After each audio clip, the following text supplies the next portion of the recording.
একজন ক্যান্সার আক্রান্ত, 2 বছর স্কুলে যেতে পারেনি, বেড রিটেন। এখন এই 2 বছর যে তার অ্যাবসেন্ট হলো, এটা যতক্ষণ না রেগুলারাইজ হচ্ছে এই অ্যাবসেন্সটা, ততক্ষণ সে পেনশন পাবে না।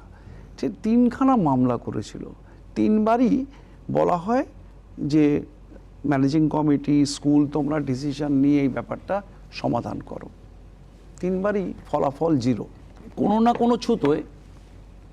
এবার যখন 3rd বার আসলো, একজন খুব সিনিয়র উকিল বাবু, তিনি বললেন, দেখো এর ব্যাকগ্রাউন্ডেই বেশি দিন বাঁচবে না, কিন্তু তার চিকিৎসা ব্যাপক দেনা হয়ে গেছে।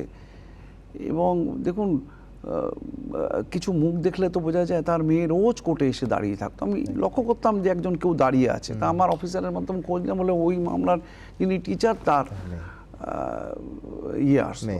মেয়ে আসতো। তার সাথে আবার আরেকটি একজন লোক আসতেন, ভদ্রলোক আসতেন। আমি জিজ্ঞেস করলাম, উনি কি আসেন? বলে উনি ওনার ভাই। তো যিনি উকিল ছিলেন ওনার হয়ে করছিলেন, আমি বললাম যে উনি ভাই, উনি কি করেন? উনি টিচার। উনি এই সময় কি করে কোর্টে আসছেন? সব কাজ ছিলেন। তারপরে তাকে খুব বকাবকি করাতে উনি যেন খবরদার কোর্টে না আসেন, স্কুল ওনার জায়গায়, এই সময় স্কুলে যেতে বলুন। এরপর যেটা হলো, যখনই বলা হয় তখনই দেখা যায় যে স্কুল বলে যে ওনার এই কাগজটা ঠিক নেই, উনি কেন ওই অ্যাপেলোতে দেখাচ্ছেন, কেন ওইখানে দেখাচ্ছেন না, একটার সাথে একটা মিলছেন না। তারপরে last stand headmaster, existing headmaster নিলেন যে না, ম্যানেজিং কমিটি না বললে তো আমি এটা করতে পারিনি।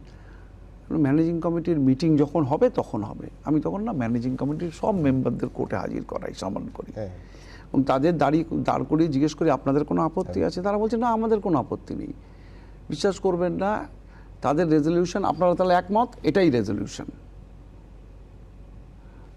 আপনারা কদিন ওর দেখা গেল 2 মাস কি 3 মাস তার প্রাপ্য ছুটি আছে, এটা স্যাংশন করুন, বাদ বাকিটুকু বোর্ডে পাঠান, বোর্ড সেটা বিচার করবে, তাকে উইথ পে আর উইদাউট পে স্যাংশন দেবে। সে পুরো ঘটনাটা বোর্ডও 7 দিনের মধ্যে সেটা করে দেওয়ার পরে উনি পান। হঠাৎ এটা আপনার ওয়ানডের ব্যাটিং নয়, টি20-র ব্যাটিং। হ্যাঁ, বিশ্বাস করুন, পুরো ঘটনাটা কিন্তু মোটামুটি 7 দিনের মধ্যে। তারপর উনি, ওনার যিনি সিনিয়র অ্যাডভোকেট ছিলেন, তিনি আমার চেম্বারে একদিন আসলেন।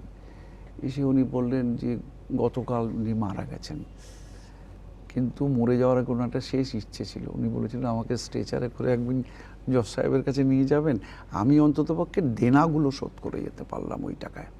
আমার মেয়ের মাথায় দেনা চাপিয়ে দিয়ে যায়নি। দেখুন, এটুকু প্রাপ্তি একজন মানুষের, এটা বলতে পারেন, এটাই আমার প্রাপ্তি।